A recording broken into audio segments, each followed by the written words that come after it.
must get through that air shield. We will, sir. What's going on? It's either the 4th of July. Daughter of King Roland, going right past the altar, heading down the ramp and out. Spaceballs wasn't supposed to work. It was too ridiculous, too risky, and George Lucas should have sued them into oblivion. But somehow it became a cult classic, and behind the scenes, actors getting burned by melting cheese, legal battles over toy rights, a director paying himself twice. Here are 25 weird facts about Spaceballs you didn't know, and they're stranger than fiction. Fact 1. George Lucas could have destroyed this movie. This ship will self-destruct in exactly 10 seconds. George Lucas personally gave Mel Brooks permission to parody Star Wars, but made one bizarre demand: no Spaceballs action figures, ever. Lucas was terrified kids would confuse parody toys with real Star Wars merchandise. The kicker? Brooks had to sign a legally binding contract promising never to produce toys, lunchboxes, or any merchandise. This explains why you've never seen a dark helmet figure on store shelves. Lucas essentially gave away parody rights to protect his toy empire. One phone call from Lucas could have killed this movie, but instead he became an unexpected ally who just really cared about action figure confusion. The force was strong with copyright protection. Fact 2. The studio nearly fired Brooks over Yogurt's makeup. Yogurt the wise. Yogurt the all-powerful. Please, don't make a fuss. I'm just plain yogurt. MGM executives were horrified when they discovered Brooks was spending 4 hours daily in makeup to play Yogurt. The gold metallic paint alone cost $300 per application in 1987 money. Studio accountants calculated that Brooks's Yogurt scenes were costing more per minute than most entire films. They threatened to fire him from his own movie and hire another director. Brooks had to personally guarantee the makeup costs with his own money. He literally mortgaged his house to afford being painted gold every morning. The man risked bankruptcy to play a tiny, wisecracking merchant. Sometimes vanity projects get expensive when vanity involves actual gold paint and Hollywood union makeup artists working overtime shifts. Fact 3. A gorilla, filmed in real traffic. Daughter of King Roland, going right past the altar. Stop her! Someone stop her! Several exterior shots were filmed illegally without permits because Brooks couldn't afford location fees. The crew would dress as maintenance workers, set up quickly, shoot scenes with actors in full costume, then disappear before authorities arrived. Rick Moranis once directed traffic while wearing the dark helmet costume during a red light. Passersby thought it was a publicity stunt. One chase sequence was filmed on the actual 405 freeway with Bill Pullman driving a disguised Winnebago through rush hour traffic. California Highway Patrol later reviewed footage but couldn't prove it was an organized film shoot. Brooks saved thousands by essentially stealing locations from the city of Los Angeles. The Rebel Alliance approach worked perfectly for a rebel comedy. Fact 4. Every major studio rejected this script. President Scrooge. What is it? Before MGM picked it up, Spaceballs was rejected by every major Hollywood studio in a legendary round of no thank you meetings. Disney called it inappropriately crude for family audiences. Warner Brothers said it was unmarketable to anyone over 12. Paramount executives literally laughed Brooks out of their offices and suggested he try television instead. Fox passed because they were worried about angering George Lucas. MGM only greenlit it because they desperately needed content and figured they could limit losses to under $10 million. The studio that finally said yes treated it like a tax write-off experiment. Sometimes being everyone's last choice works out when your first choice involves toilet humor in space. Rejection letters became wall decorations. Fact 5. Brooks mortgaged his house for Pizza the Hut. Going! Where is she going?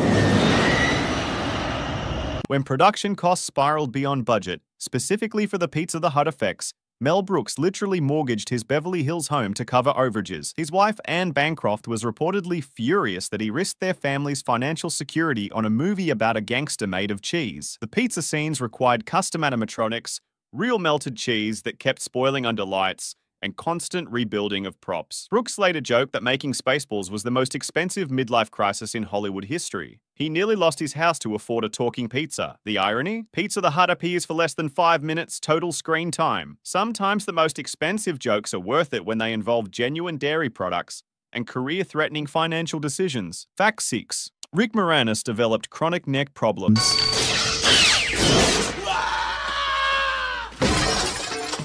Thank you for Rick Moranis' dark helmet weighed 42 pounds and was so poorly balanced that he developed serious neck strain within 3 days of filming. The costume department had to build a custom neck brace that he wore between takes. Moranis later needed 6 months of physical therapy after filming Wrapped.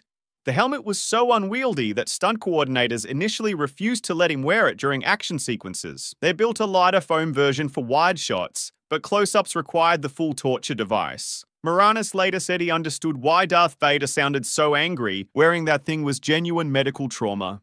The helmet now sits in Brooks's personal collection, and Moranis reportedly refuses to be in the same room with it during interviews. Fact 7. John Candy's tail sent him to the hospital.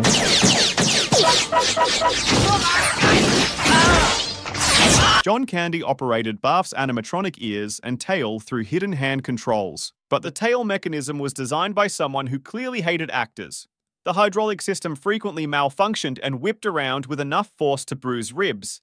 During one take, the tail hit Candy so hard in the kidney area that he was rushed to Cedars-Sinai Hospital for x-rays. He returned the next day wearing a protective cup and back brace. The crew assigned a tail safety coordinator, whose actual job was preventing mechanical dog parts from hospitalizing comedy legends. Candy later joked that he survived Second City Improv, but nearly died fighting his own costume. The tail appears in the credits as Barf's Revenge. Fact 8. Pizza the Hutt's actor nearly died.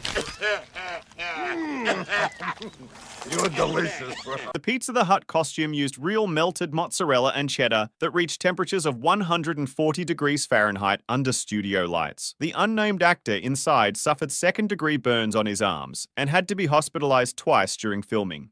Dom DeLuise only provided voice work from a safe, air-conditioned recording booth. The costume required constant rebuilding because cheese kept melting off onto the floor. Craft services had to stock industrial-strength burn cream. The actor was reportedly paid hazard pay equivalent to a stunt performer's salary. Insurance companies later used Pizza the Hut as an example of unnecessarily dangerous practical effects. Brooks admitted in interviews that no joke is worth third-degree burns, but apparently second-degree burns were acceptable for comedy. The costume was retired after filming and never used again. Fact 9. Daphne Zuniga refused eye. Where did you get that? Crossing shots. Princess Vespa's cross-eyed beam attack required extensive camera trickery because Daphne Zuniga was genuinely convinced her eyes would permanently stick that way. Her mother had apparently traumatized her with this childhood myth. The special effects team spent 3 days creating split-screen illusions and optical effects that could have been accomplished with Zuniga simply crossing her eyes for 10 seconds. The budget for fake eye crossing exceeded the cost of most practical effects. Zuniga later admitted she felt ridiculous about the whole situation but couldn't overcome her irrational fear. Brooks reportedly offered to hire an eye doctor to stand on set and guarantee her safety, but Zuniga still refused. Sometimes childhood fears defeat logic. Special effects budgets, and professional acting training simultaneously. Fact 10. The crew turned pranking into an art form. Rick Moranis' helmet became the target of elaborate daily pranks that escalated throughout filming. Crew members started with simple confetti but graduated to fake spiders, whoopee cushions, and eventually a live hamster. Moranis was such a good sport that pranks became competitive among departments. The sound team rigged the helmet with speakers playing opera music. The lighting crew filled it with glow sticks for a rave effect. The costume department once filled it with actual popcorn from craft services. Moranis later said he spent more time being surprised by creative pranks than actually acting. The pranks appear in behind-the-scenes footage, and several crew members later became professional comedy writers. Sometimes the best comedy happens between takes when nobody's officially trying to be funny. Fact 11. Moranis' breathing complaints from medical emergencies. I can't breathe in this thing!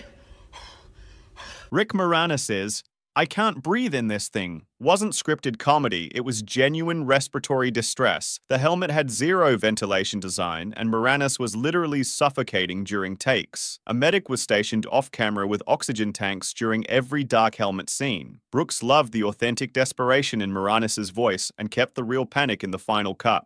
The helmet was later redesigned with hidden air holes, but early footage captures actual medical emergencies being performed as comedy. Moranis later admitted he nearly passed out during the "evil will always triumph" speech. Insurance investigators later classified the helmet as occupational safety hazard disguised as costume. Sometimes the best acting comes from actors genuinely fearing for their lives while delivering punchlines about galactic domination. Fact 12. The radar jam cost more than visual effects.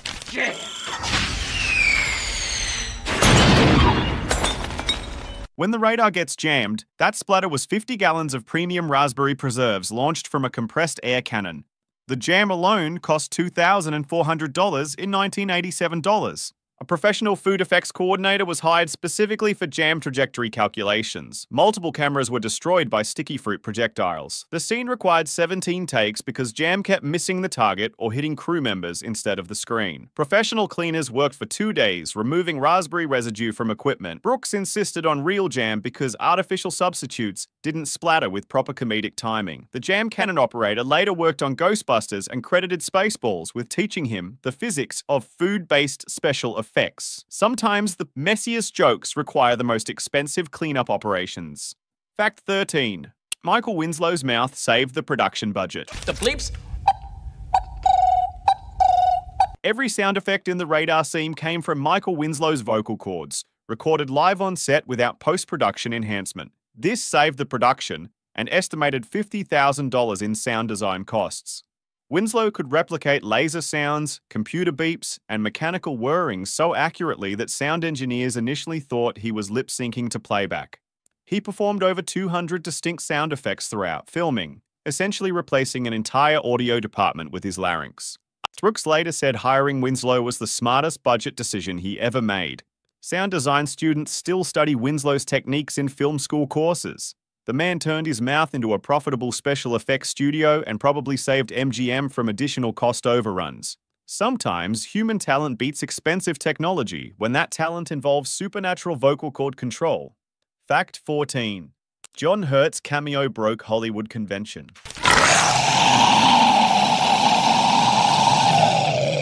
John Hurt's alien parody cameo was historically significant as the first time an actor parodied their own most famous death scene in another studio's film. 20th Century Fox initially threatened legal action until they realized the parody qualified as fair use commentary. Hurt wore the exact same costume from Alien, which had to be borrowed from Fox's prop department through complex legal negotiations. The dancing chestburster was operated by a professional Broadway choreographer who specialized in puppet musicals. Hurt later said performing his own death as comedy was therapeutically liberating after years of horror film typecasting. The scene inspired other actors to parody their own famous moments, creating an entire subgenre of self-referential cameos. Sometimes the best way to escape being typecast is to make fun of the type yourself. Fact 15. The password joke revolutionized cybersecurity training. So the combination is 1, 2, 3, 4, 5. The 1-2, -3, -4, -5 air shield code became the most famous example of terrible password security in corporate training worldwide. Cybersecurity companies pay licensing fees to use the clip in employee training seminars. The joke appears in computer science textbooks and government security manuals. IT professionals estimate that millions of people learn password safety through this 30-second gag. Brooks accidentally created educational content while making a throwaway joke about incompetent villains. The scene is credited with preventing countless actual security breaches by teaching people what not to do. Corporate security departments send Brooks thank you letters for accidentally improving workplace digital safety. Sometimes, the dumbest jokes become the smartest teaching tools when they perfectly illustrate real-world stupidity through fictional incompetence. Fact 16. Yogurt became academic study material. Please, don't make a fuss. I'm just plain yogurt. The character Yogurt appears in over 40 university courses studying Jewish representation in science fiction literature. Academic papers analyze his role as the first explicitly Yiddish Jedi Master in peer-reviewed journals. Brooks's Jewish heritage influenced the character so deeply that rabbinical scholars debate whether Yogurt represents authentic Jewish wisdom traditions or stereotypical comedy tropes. The character sparked international academic conferences about humor, religion, and space opera mythology. Brooks never intended to create scholarly debate material, but Yogurt transcended comedy to become legitimate cultural studies content. University libraries stock Spaceballs in their academic film collection specifically for yogurt analysis. Sometimes silly characters accidentally become profound when professors need dissertation topics, and Jewish space wizards provide unexpected intellectual depth. Fact 17. The sequel joke outlasted most real franchises.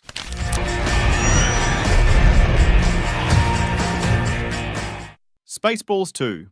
The search for more money has been referenced in more movies, television shows, and books than most actual sequels ever achieve. The fake title appears in everything from The Simpsons to Marvel films as shorthand for Hollywood greed. Brooks trademarked the title to prevent anyone else from using it, then renewed the trademark every 10 years for 3 decades. Entertainment lawyers cite it as a perfect example of comedy intellectual property protection. The non-existent sequel is more culturally relevant than 90% of sequels that actually got made. Brooks created a franchise by refusing to create a franchise, which might be the most meta joke in Hollywood history. Sometimes the best sequel is the one that never happens but everyone remembers. Fact 18. The animated series was deliberately forgotten. Guess what today is? Tuesday? No. Saturday? No. February? No, you idiot. In 2008, Spaceballs. The animated series aired 13 episodes that were so aggressively mediocre that G4 Network buried them in late-night slots. Brooks had no involvement and later disowned the series in interviews. The animation studio went bankrupt 3 months after production ended. Episodes are now worth money on eBay specifically because they're rare examples of terrible follow-ups to beloved properties. Critics use the series as a case study in how not to extend a comedy franchise. The show proved that some movies work precisely because they're singular experiences that shouldn't be expanded. Brooks later said watching the cartoon taught him why he'd been right to avoid making sequels for 30 years. Sometimes the worst thing that can happen to a great idea is someone else trying to improve it. Fact 19. Brooks refuses sequels to protect the original. After 40 years, we asked, what do the fans want? But instead, we're making this movie. Mel Brooks has turned down sequel offers worth over $100 million because he's genuinely terrified of disappointing fans. He's watched countless comedy sequels destroy the legacy of original films and refuses to risk Spaceballs' reputation. Brooks keeps a list in his office of successful comedies ruined by unnecessary sequels as a reminder to stay strong. He's been offered sequel deals by Netflix, Disney, and Amazon, but rejected them all. The man who built his career on taking creative risks is afraid to risk his one successful space comedy.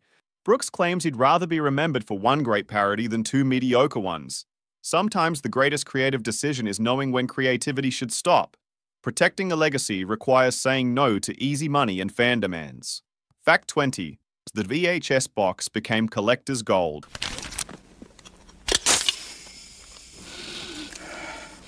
The home video packaging with, if you're watching this tape, you already own it, became one of the most collectible VHS releases in history. Original copies sell for $300 -$500 on eBay specifically because of the joke packaging. Brooks designed the box as an extension of the movie's fourth wall breaking humor. Collectors prize it as an example of comedy continuing beyond the actual content into the physical product marketing. Video store owners in the 1980s reported customers buying multiple copies just to show friends the packaging joke. The box design influenced countless other self-aware product packaging campaigns. Brooks understood that comedy didn't need to stop when credits rolled, it could continue into retail experiences. Sometimes the best jokes happen in places where nobody expects to find comedy. Fact 21.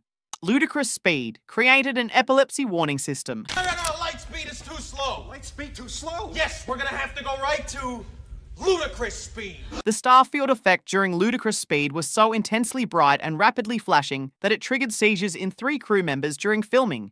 This was before epilepsy warnings existed in film production. The sequence used experimental strobe technology borrowed from rock concert lighting companies. Several crew members had to be hospitalized for neurological evaluation after experiencing seizure-like symptoms.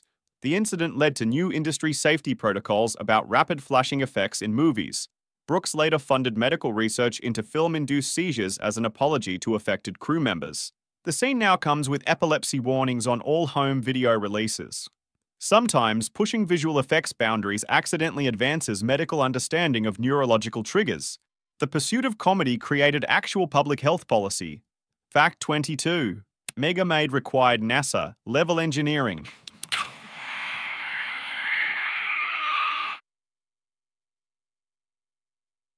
The 50-foot Mega Maid model was so massive that aerospace engineers were hired to ensure it wouldn't collapse under its own weight.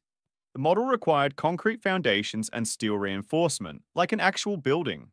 Neighbors called police thinking someone was constructing an illegal aircraft. The model was so tall it violated local building codes and required special permits from the city of Los Angeles. After filming, it was too expensive to dismantle and was sold to a sci-fi museum in Texas. Brooks later joked that building Mega Maid taught him more about engineering than comedy. The model appears in aerial photography as a landmark visible from commercial airlines. Sometimes movie props become actual architecture when directors refuse to compromise on ridiculous scale. Fact 23. Joan Rivers and Lorene Yarnell never met. I said take only what you need to survive. It's my industrial strength hairdryer. And I can't live without it! Joan Rivers recorded all dot matrix dialogue without ever meeting Lorene Yarnell, who performed inside the robot suit. Rivers worked in a comfortable recording studio while Yarnell suffered inside 80 pounds of metal costume. They recorded their parts 6 months apart in different states. Rivers delivered sharp one-liners while Yarnell practiced mime techniques to make metal seem expressive. The robot's personality was literally split between two performers who lived completely different experiences. Rivers later said she felt guilty learning about Yarnell's physical suffering for her comedic performance. They finally met at the premiere and became friends, bonding over the shared weirdness of their collaboration.